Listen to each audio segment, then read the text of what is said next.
Dès le premier instant où l'on plonge dans leur histoire, il est impossible de ne pas être frappé par l'ampleur des crimes commis par les Juifs contre les prophètes d'Allah, subhanahu wa ta'ala. Leur arrogance, leur mépris des signes divins et leurs atrocités dépassent l'entendement. Leur parcours est un témoignage clair de leur éloignement total du chemin de la justice et de la vertu. Commençons par le plus choquant, l'égorgement des prophètes. Saviez-vous que 70 prophètes ont été égorgés par leurs mains criminelles? Parmi eux, le noble prophète Yahya, alayhi salam, un homme d'une pureté et d'une foi incomparables, a été froidement exécuté. Pourquoi? Parce qu'il s'était opposé à un roi tyran et à une femme pécheresse, défendant la morale et les commandements d'Allah. Sa tête, ramenée dans un seau, témoigne encore de cette cruauté inhumaine. Et ce n'était que le début. Lorsque son père, le prophète Zacharia, alayhi salam, apprit cette tragédie, attristé, il quitta la ville. Mais les Juifs ne reculèrent pas. Ils le poursuivirent, le capturèrent et le scièrent en deux. Quelle barbarie!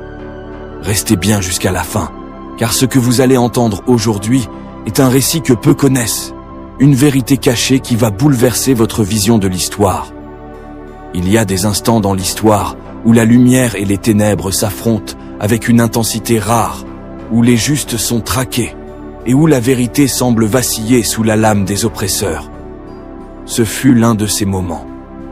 Un temps où la piété fut une condamnation, où la sagesse attisa la fureur des tyrans, et où la patience des prophètes se heurta à la barbarie des hommes.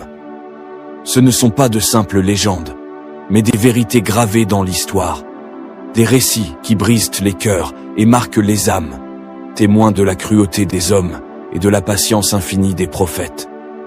Aujourd'hui, je vais te raconter l'un de ces récits, une histoire de foi et de courage, mais aussi d'injustice et de trahison. L'histoire de deux prophètes bien-aimés d'Allah. Deux hommes qui n'ont jamais fléchi face aux tyrans, mais dont le sang a été versé sur cette terre ingrate. Prépare-toi à entendre l'histoire poignante de la fin tragique de Yahya et Zacharia. Zacharia, alayhi salam, était un homme d'une foi inébranlable. Prophète d'Allah, il consacra sa vie à appeler son peuple à la droiture. Vieillissant sans enfant, il implora Allah d'un cœur sincère. « Ô mon Seigneur, accorde-moi, venant de toi, une descendance pure. » Allah exauça sa prière et lui donna un fils béni, Yahya, un enfant qui allait grandir dans la sagesse, la piété et la vérité. Yahya, alayhi salam, était un prophète au cœur pur, un ascète détaché de ce bas monde. Il appelait son peuple au repentir, dénonçant l'injustice et la corruption. Sa voix commença à déranger les puissants. La vérité a toujours ses ennemis. Les justes sont une menace pour ceux qui règnent par le mensonge. Et lorsqu'un homme ose s'opposer à l'injustice, ceux qui détiennent le pouvoir ne reculent devant rien pour le faire taire. C'était le destin tragique de Yahya, alayhi salam. Son peuple s'était égaré dans la corruption. Leur cœur était devenu dur comme la pierre.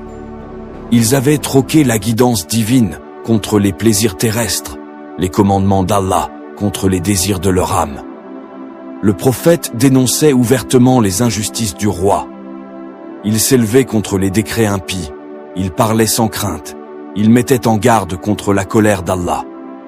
Mais le crime ultime, celui qui allait sceller son sort, fut son opposition à l'union impure entre Hérode et Hérodiade. Hérode, un roi indigne, un souverain dont l'autorité n'était bâtie que sur la tromperie et la luxure. Son cœur était rongé par l'orgueil, sa soif de pouvoir ne connaissait pas de limite. Mais une chose le terrifiait, la parole d'Allah portée par un homme qu'il ne pouvait ni corrompre ni intimider. Yahya, alayhi salam, n'était pas un homme comme les autres. Il ne craignait rien, sauf son Seigneur. Il n'avait ni trône, ni armée, mais sa voix faisait trembler les fondations du royaume. Il marchait parmi son peuple, comme un rappel vivant du pacte qu'ils avaient brisé. Il appelait à la droiture, à la repentance à la soumission au Créateur. On rapporte même que le roi honorait le prophète Yahya, l'invitait à ses assemblées et lui demandait conseil de sorte qu'aucune affaire n'était traitée sans avoir son avis. L'appel des prophètes est toujours une gêne pour ceux qui règnent dans le péché. Hérode avait décidé d'épouser Hérodiade, une femme ambitieuse et sans scrupules, prête à tout pour accroître son pouvoir. Mais il y avait un problème. Cette union était un péché aux yeux de la loi divine, une transgression flagrante des commandements d'Allah. Lorsque Hérode demanda à Yahya si un mariage avec Hérodia était légal, celui-ci lui dit que cela était interdit par la loi.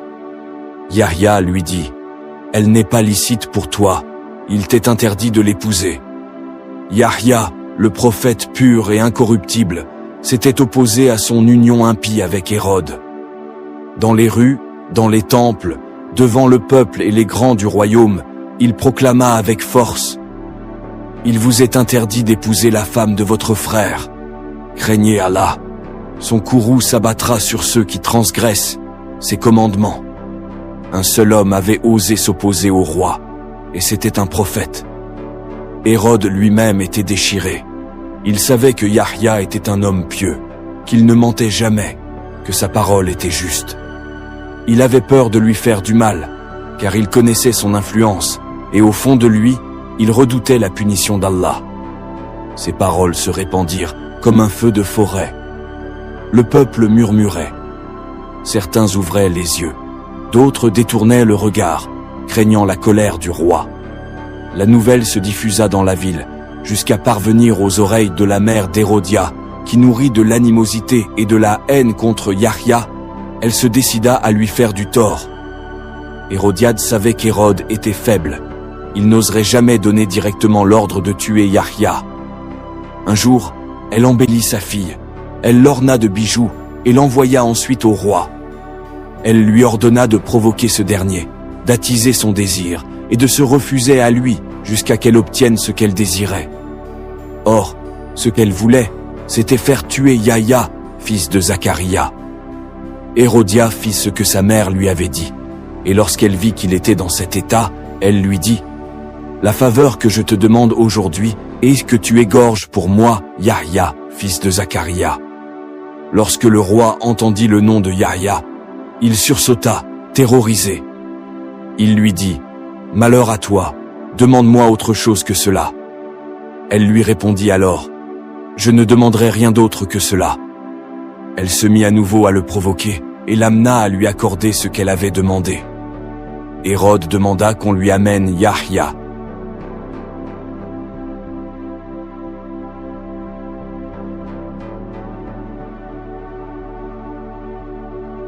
Le prophète de Allah, alayhi salam, fut égorgé sur un rocher à Jérusalem. Il est dit que sur ce rocher, 70 prophètes furent égorgés.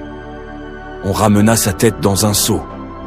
Et c'est alors que lorsque la tête fut placée devant le roi, elle se mit à parler en disant « Elle n'est pas licite pour toi, elle n'est pas licite pour toi. » C'est alors que le roi fut saisi de frayeur, mais il était trop tard. En effet, quelques jours plus tard, la terre s'entr'ouvrit et ensevelit le palais du roi et tout ce qu'il contenait. Les gens qui suivaient le roi furent engloutis aussi. Une goutte de Yahya qui était tombée à terre se mit à bouillir. Quant à Hérodia et sa mère, ces deux horribles femmes, elles exultèrent de joie à la vue de la tête de Yahya et dirent « Aujourd'hui notre cœur est réjoui ». Elles montèrent alors sur le toit du palais et tombèrent de celui-ci. Des chiens affamés les attendaient. Ces chiens se jetèrent sur elles et les dévorèrent. Ils brisèrent leurs os. Toujours conscientes, elles assistèrent terrifiées à leur dépeçage. La dernière chose que les chiens dévorèrent était leurs yeux. Que celui qui veut tirer des leçons de cette histoire en tire. Selon une version de l'histoire, lorsque le prophète Zacharia entendit la nouvelle de l'assassinat de son fils, il quitta la ville, attristé. Il se rendit dans un verger où il possédait des arbres près de Jérusalem. Zacharia, alayhi salam, ne chercha pas à fuir, car un prophète ne craint ni les hommes, ni leurs complots. Pourtant, L'heure n'était plus à la prédication. Désormais, il devait se cacher, non pas par peur, mais parce que sa mission sur cette terre touchait à son crépuscule. Dans la pénombre de la nuit, il s'éloigna du tumulte des hommes.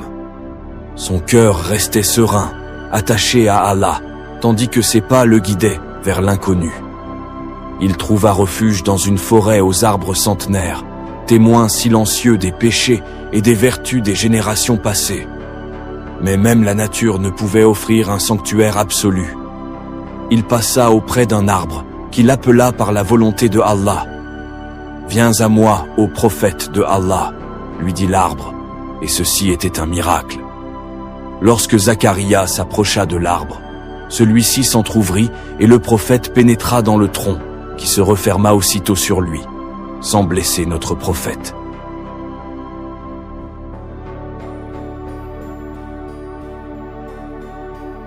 C'est alors que l'ennemi de Allah, Iblis, surgit et saisit un bout de vêtement de Zacharia pour le faire dépasser de l'arbre. Iblis prit ensuite forme humaine et alla voir les soldats pour leur dire « Que cherchez-vous » Ils lui répondirent « Nous cherchons Zacharia ». Iblis leur dit alors « Il a ensorcelé cet arbre qui s'est entrouvert, puis il est rentré à l'intérieur. » Les soldats s'exclamèrent « Nous ne te croyons pas. » Iblis répliqua « J'ai une preuve qui vous fera me croire. » Il les amena jusqu'à l'arbre et leur montra le bout du vêtement de Zacharia qui dépassait. Les soldats prirent des haches et coupèrent l'arbre à l'aide d'une scie. Zacharia, alayhi salam, mourut ainsi, prisonnier de cet arbre qui fut à la fois son refuge et son linceul. Mais sa mort ne fut pas un cri. Ce fut une prière silencieuse, un retour paisible vers son Seigneur. L'ombre des soldats s'éloigna, laissant derrière eux un crime gravé à jamais dans les annales du temps. Mais Allah n'abandonne jamais ses prophètes. Lorsque la terre fut souillée par le sang du juste, les cieux s'ouvrirent. Des anges descendirent, non pour se venger, mais pour honorer le serviteur d'Allah. Ils lavèrent son corps, prièrent sur lui, et lui offrirent une sépulture digne des bien-aimés du Très-Haut. Les hommes croyaient en avoir fini avec lui, mais ils avaient seulement scellé leur propre destin. Car Allah est Al-Adl, le juste. Et lorsque l'injustice atteint son apogée, sa colère se manifeste d'une manière que nul ne peut ignorer. L'injustice appelle toujours une rétribution. L'histoire des nations est un cycle inéluctable où les peuples récoltent ce qu'ils ont semé. Banu Israël, eux, avaient semé la trahison, la désobéissance et l'ingratitude. Ils avaient tué leurs propres prophètes, les messagers envoyés pour leur salut, et pensaient que leur pouvoir durerait éternellement. Mais Allah n'oublie jamais. Dans les palais de Babel, un souverain impitoyable aiguisait déjà son glaive. Nabuchodonosor, Baktanassar en arabe, était un roi dont le cœur était aussi dur que la pierre. Un roi dont le cœur était noir comme l'encre. Un conquérant dont le nom allait devenir synonyme de terreur. Il ne connaissait ni la pitié, ni la clémence. Son empire s'étendait à perte de vue, et lorsqu'il marchait sur une terre, il la réduisait en cendres. Il n'était pas un simple conquérant. Il était un fléau, et il n'obéissait pas aux lois des hommes. Il était l'instrument du châtiment divin. Et cette fois, sa colère s'abattrait sur Jérusalem. Bientôt, les rues des Banu Israël seraient inondées de sang. Les rires moqueurs de leurs tyrans allaient se transformer en cris de désespoir.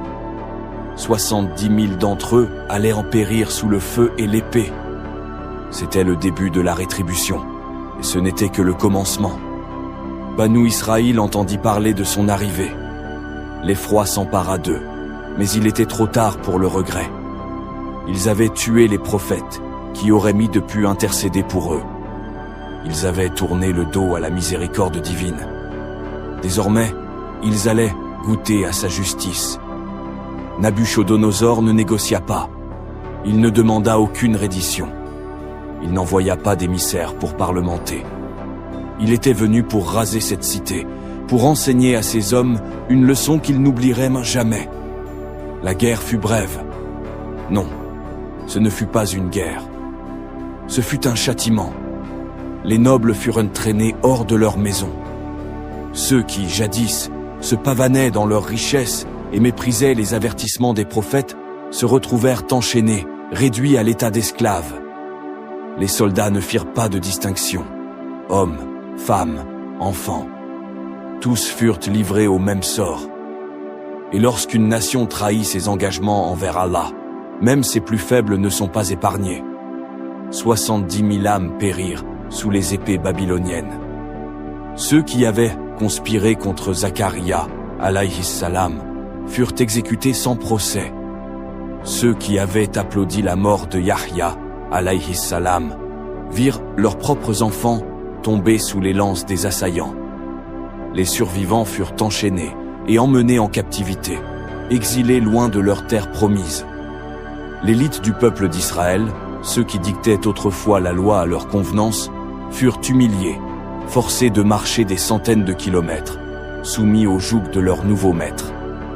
Jérusalem, jadis un symbole de bénédiction, n'était plus qu'un champ de ruines fumantes. Si ce rappel t'a touché, like, partage et abonne-toi pour plus de vidéos sur la vérité du Coran. Que la lumière d'Allah éclaire nos cœurs.